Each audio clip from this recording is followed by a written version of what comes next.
പിക്സാറിന്റെ quality ഒന്നും അങ്ങനെ പോവില്ല എന്ന് നമ്മളെ ഒന്നുകൂടി ഓർമ്മിപ്പിക്കുന്ന ഒരു സിനിമയാണ് ഹോപ്പേഴ്സ്. ഈ സിനിമ തുടക്കം മുതൽ അവസാനിക്കുന്നത് വരെ ഒരു പ്രത്യേക വൈബായിരുന്നു. ഒരു ഒരു ഒരു ഹാപ്പിനെസ് അതാണ് ഹോപ്പേഴ്സ് എന്ന് പറയുന്ന സിനിമ. എനിക്കറിയാം ഈ റിവ്യൂ വളരെ ലേറ്റ് ആയിട്ടാണ് വരുന്നത്. കാരണം ഞാൻ ഈ cinema release day first day തന്നെ കണ്ടതായിരുന്നു. പിന്നെ ഞാൻ ഹൈദരാബാദ് കുറേ തിയേറ്ററുകളിലും കുറേയൊക്കെ കറങ്ങാനുണ്ടായിരുന്നു. പിന്നെ അത് കഴിഞ്ഞ് ഇവിടെ പെരുന്നാളിന്റെ തിരക്ക് അങ്ങനെ എല്ലാം കൂടി കഴിഞ്ഞപ്പോൾ മൊത്തത്തിൽ ലേറ്റ് ആയി പോയി. അപ്പോൾ ഇതിന്റെ റിവ്യൂ പറയുന്നതിന് മുമ്പ് ഞാൻ ഇതിന്റെ DCP ഡീറ്റെയിൽസ് ഞാൻ പറഞ്ഞുതരാം. ഇത് ഐമാക്സ് ആണെങ്കിലും അല്ലെങ്കിൽ ഡോൾബി സിനിമയാണെന്നുണ്ടെങ്കിലും അല്ലെങ്കിൽ നോർമൽ ഫ്ലാറ്റ് റേഷ്യോ സ്ക്രീൻ ഏതാണെന്നുണ്ടെങ്കിലും 1.85:1 എന്നുള്ള രീതിയിലാണ് ഇതിന്റെ ആസ്പെക്ട് റേഷ്യോ വരുന്നത്. അതായത് ഫ്ലാറ്റ് സ്ക്രീനുകളിൽ കണ്ടു കഴിഞ്ഞിട്ടുണ്ടെങ്കിൽ പെർഫെക്റ്റ് ആയിരുന്നു.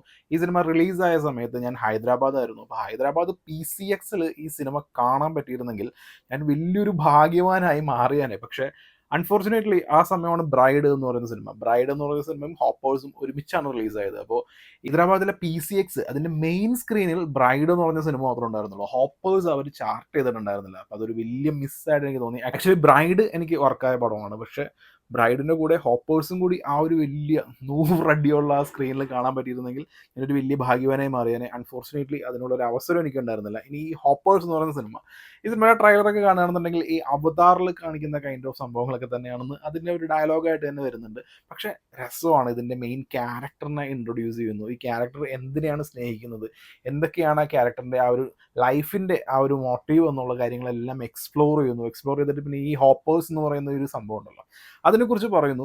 പിന്നീട് ഈ വേൾഡ് മാറുകയാണ്. ഇപ്പോൾ ഈ അവതാർ ആ നാവികളുടെ ലോകത്തോട്ടൊക്കെ പോകുമല്ലോ. അപ്പോൾ അതുപോലെ ഇതിനകത്തൊരു വേറെ വേൾഡിലേക്ക് പോവുകയാണ്. പിന്നീട് അങ്ങോട്ട് നടക്കുന്ന കാര്യങ്ങളെല്ലാം ജാതി ക്രിയേറ്റിവിറ്റി ആണെന്ന് അറിയോ. അതായത് ഈ മൃഗങ്ങളുടെ ഇടയിൽ ഈ മാമൽസിന്റെ കിങ് എന്നും പറഞ്ഞ് കിങ് ജോർജ്, അയ്യോ വളരെ ക്യൂട്ടായിട്ടുള്ളൊരു കിങ് ജോർജ് ഒരു ബീവറാണ്.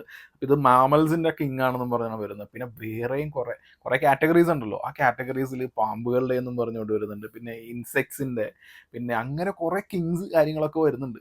ഈ രാജാക്കന്മാരെല്ലാവരും വരുന്നു. ഇവരുടെ ലോകത്തുള്ള ആ ഒരു ഇതിനകത്ത് കാണിക്കുന്ന ഒരുപാട് സംഭവങ്ങൾ. അപ്പോൾ ഈ ബീവറിന്റെ അവരുടെ ഈ പടത്തിനൊരു കോൺഫ്ലിക്റ്റ് ഉണ്ട് മെയിനായിട്ട്. അപ്പോൾ ആ സ്ഥലത്ത് അതായത് ഈ കൺസ്ട്രക്ഷൻ അറിയാലോ, ഈ നേച്ചർ മുഴുവൻ ആളുകൾ നശിപ്പിക്കുന്നു. ആളുകൾ എന്ന് പറയുന്നത് ഞാനടക്കം നിങ്ങളടക്കമുള്ള ഈ മനുഷ്യന്മാർ നമ്മളിതെല്ലാം നശിപ്പിക്കുന്നു. ഇതാണ് അവതാർ എന്ന് പറയുന്ന സിനിമയും ഇതിനെതിരായിട്ടുള്ള സിനിമയായിരുന്നു. അപ്പോൾ ഈ ഹോപ്പേഴ്സിലും അത് തന്നെയാണ് പറയുന്നത്.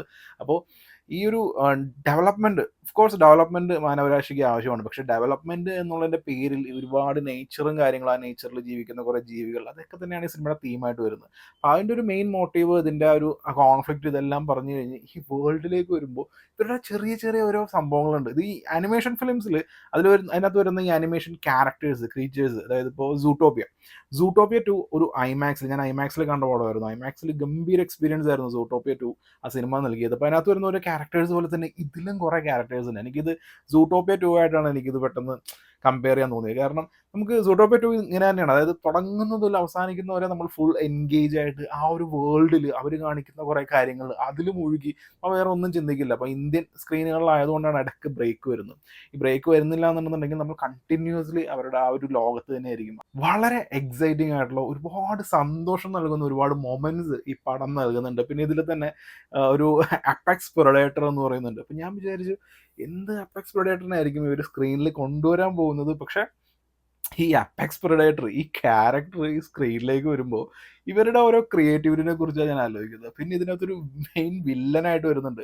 ഇപ്പോൾ ആനിമേഷൻ സിനിമകളിലുള്ള വില്ലന്മാർ നമ്മൾ വിചാരിക്കാത്ത ആളുകളൊക്കെ ആയിരിക്കും, ഓഫ് കോഴ്സ് എല്ലാവർക്കും അറിയാം. പക്ഷേ ഈ സിനിമയുടെ വില്ലൻ ആനിമേഷൻ സിനിമകളിലെ വില്ലന്മാരെയൊക്കെ ഒരുപാട് കണ്ടാണെന്നുണ്ടെങ്കിൽ ഇപ്പോൾ ഇതായിരിക്കാം വില്ലൻ അങ്ങനെയൊക്കെ കരുതിയാൽ പോലും ഇതൊരു നമ്മളൊട്ടും എക്സ്പെക്ട് ചെയ്യാത്ത രീതിയിൽ, അതായത് തുടങ്ങുമ്പോൾ തന്നെ കുറച്ച് കഴിയുമ്പോൾ തന്നെ നമുക്ക് മനസ്സിലാവും ഇതാണ് വില്ലൻ എന്നുള്ളത്. പക്ഷെ ഈ ഒരു വില്ലനെ ക്രിയേറ്റ് ചെയ്യാനായിട്ടും ആ വില്ലൻ ഈ ഹോപ്പേഴ്സ് ഈ ടെക്നോളജി അത് അറിഞ്ഞിട്ട് ഇതൊക്കെ ഒരു എക്സ്ട്രാ ഓർഡിനറി സംഭവമാണ്. അപ്പോൾ ഇങ്ങനെയുള്ള കുഞ്ഞു കുഞ്ഞു കുഞ്ഞു ക്രിയേറ്റിവിറ്റികൾ നിറഞ്ഞ് അത് നമുക്ക് ഇത് ഒരു പരിധിക്ക് ഉള്ളതൊന്നും എനിക്ക് എക്സ്പ്ലെയിൻ ചെയ്യാൻ പറ്റില്ല. കാരണം ഒരു പരിധി കൂടി പറഞ്ഞു കഴിഞ്ഞിട്ടുണ്ടെങ്കിൽ വലിയ രീതിയിൽ സ്പോയിലർ ആയി പോകും. കാരണം ഈ സിനിമ ഇപ്പോഴും സ്റ്റിൽ ഇപ്പോൾ ഇന്ന് 27-ാം തീയതിയാണ് ഇന്ന്. അപ്പോൾ 27-ാം തീയതി ഞാൻ ഈ റിവ്യൂ ഷൂട്ട് ചെയ്യുമ്പോഴും ഇപ്പോഴും കൊച്ചിയിലെ തിയേറ്ററുകളിൽ ഈ ഹോപ്പേഴ്സ് എന്ന് പറയുന്ന സിനിമയുണ്ട്. ഇപ്പോൾ ഇതൊരു ഫ്ലാറ്റ് സ്ക്രീനിലാണ് അവർ ഇപ്പോഴും ചാർട്ട് ചെയ്തിരിക്കുന്നതെന്നുണ്ടെന്നുണ്ടെങ്കിൽ നിങ്ങൾ ഫ്ലാറ്റ് സ്ക്രീനിൽ തന്നെ കാണുക. കാരണം ഈ സിനിമ 1.85:1 ഫ്ലാറ്റ് സ്ക്രീനിൽ കാണേണ്ട ഒരു സിനിമയാണ്. അപ്പോൾ നിങ്ങൾക്കൊരു ഇമേഴ്സീവ് ആയിട്ടുള്ള ഗംഭീരമായിട്ടുള്ള എക്സ്പീരിയൻസ് ആയിരിക്കും. പിന്നെ ഈ പിക്സാറിൻ്റെ പടങ്ങളാവുന്നതുകൊണ്ട് ഞാൻ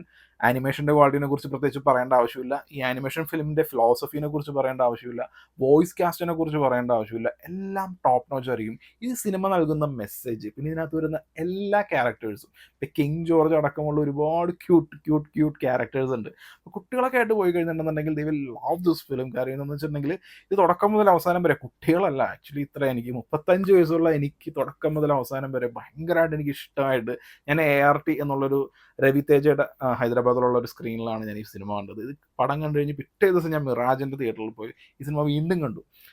2 ദിവസത്തെ ഗ്യാപ്പിൽ 2 തവണ ഞാൻ കണ്ടു. അപ്പോൾ ഞാൻ പറയുന്നതെന്ന് വെച്ചിട്ടുണ്ടെങ്കിൽ അത്രയ്ക്ക് നൈസായിട്ടുള്ള ഒരു പടമാണ്. അപ്പോൾ ഈ വർഷം തിയേറ്ററിൽ കണ്ടതിൽ ഞാൻ തിയേറ്ററിൽ നല്ല രീതിയിൽ എൻജോയ് ചെയ്തിട്ടുള്ള ഒരു ഫിലിമാണ് ഹോപ്പേഴ്സ്. ആൻഡ് സ്റ്റിൽ ഇപ്പോഴും ഇത് തിയേറ്ററിലുണ്ട്. നിങ്ങൾ ആരെങ്കിലും ഈ സിനിമയൊക്കെ ഇതുവരെ കണ്ടിട്ടില്ല എന്നുണ്ടെന്നുണ്ടെങ്കിൽ പോയി കാണുക. ഒരു ഗംഭീരമായിട്ടുള്ള ഒരു എക്സ്പീരിയൻസ് ആയിരിക്കും നിങ്ങൾക്ക് കിട്ടുക.